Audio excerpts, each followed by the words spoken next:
It's always a challenge when approaching the creation of a new game. There is pressure to do something different, to lead the way, to deliver even better characters, environments and stories. Over the years with Tomb Raider, each adventure has broken new ground and taken the player to even more exotic locations and arenas. And now onto a new arena, the next generation console.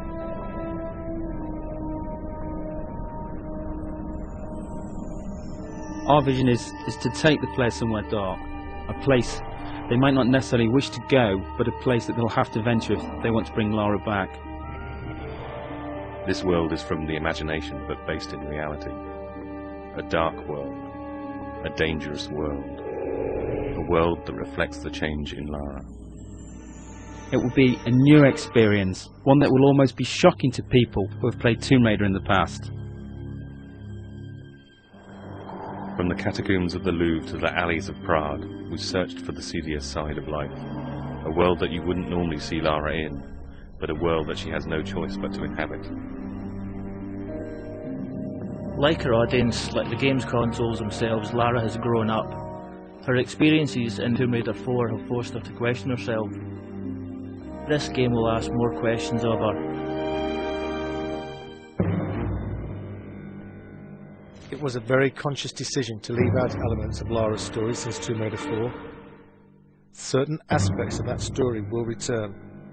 It's just a matter of when and where. For the first time, Lara will have a moral choice to make. It's no longer a clear-cut case of good versus evil. This is a more complex tale which will ask more complex questions of the player. The player controls how the story develops much more than in previous Tomb Raiders. Basically, when Lara talks to a character, the player can also choose whether Lara is nice, nasty, or dismissive to another character. This game sets a new benchmark for character animation. The new consoles allow for an unprecedented level of subtlety in the way the characters can act. Some characters may betray more than their feelings. In this world, the player should look as well as listen.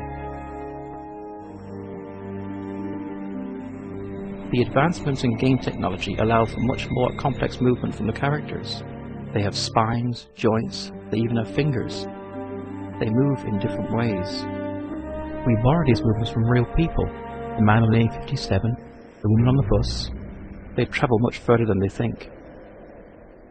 The player will choose which paths to take, which characters to trust, which lies to believe, and which enemy to face.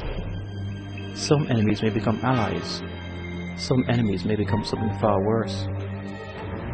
Certain enemies have taken years of conception, gestating through design and redesign.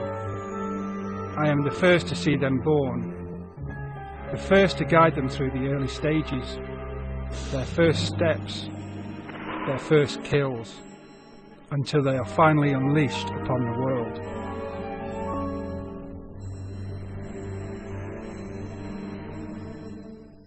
When you walk into this world, you walk into a film. A film with multiple paths and possibilities, with one story drawing you through. This world begins in an act of darkness. How this world ends is up to you. This is a world of shadows.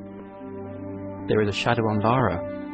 He watches, waits, he bides his time. His name is Kurtis. He wants revenge. And Lara will help him extract that revenge.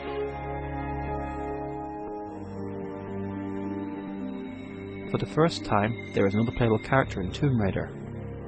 A character whose abilities combine the supernatural with the superhuman. He has a different approach to Lara, less subtle perhaps, but still effective against certain opponents.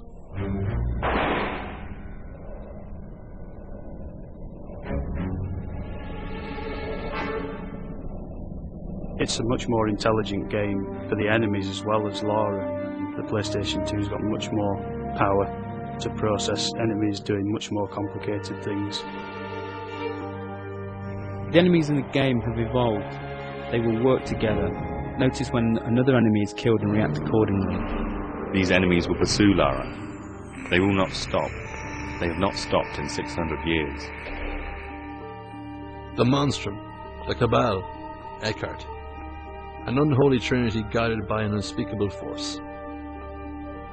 Their origins lie in the annals of alchemy, not in its purported search for the secrets of gold, but in its real search for the secrets of the atom. If you control the atom, you can control life. You can create life, and you can steal life from others.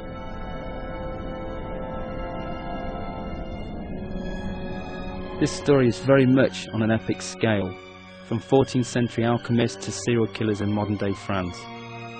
To create something on this scale, it was necessary to take the ideas and production values from the film industry, in the way they research the subjects, the backstory they create for their characters, and the depth of the visuals. This level of production requires a total consistency of purpose. Every aspect of the game has to be in keeping with the overall concept. Every person working on the game knows that they are working on an epic, and everything they do has to reflect that, from concept to completion.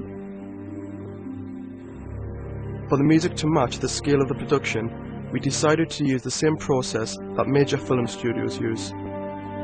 In this case, the London Symphony Orchestra.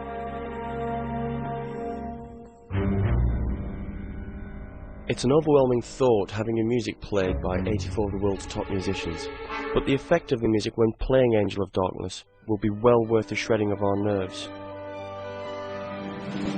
On the day of the recording, we are in the good hands of Abbey Road Studios and David Snell, the conductor.